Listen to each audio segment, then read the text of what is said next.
365 Days with Calvin for February 14. Whom shall I fear?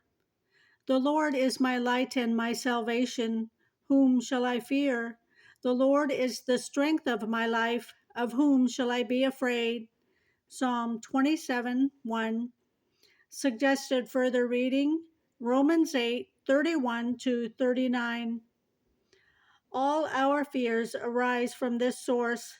We are too anxious about our life and fail to acknowledge that God is our preserver. We can have no tranquility until we are persuaded that our life is sufficiently protected by God's omnipotent power. Let us learn to value God's power to protect us so that all our fears are put to flight. Because of the infirmity of the flesh, the minds of the faithful cannot at all times be entirely devoid of fear.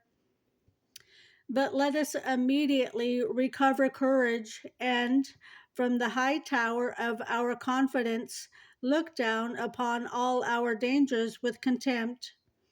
Those who have never tasted the grace of God tremble because they refuse to rely on Him.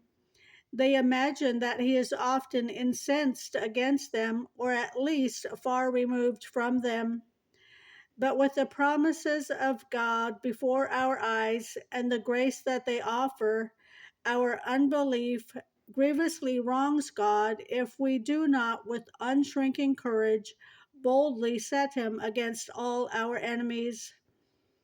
God kindly allures us to Himself and assures us that He will take care of our safety. When we embrace His promises and believe Him to be faithful, we should also highly extol His power so that our hearts are ravished with admiration of Himself. We must mark well this comparison. What are all creatures to God, and how does He protect them? Moreover, we must further extend this confidence to banish all fears from our consciences. Like Paul, we can then speak of our eternal salvation by boldly exclaiming, "If God be for us, who can be against us?" Romans 8:31. For meditation, when in affliction or danger provokes anxious fear in us, what does that say about our trust in God? How can we daily trust in God as our preserver so that fears do not overwhelm us?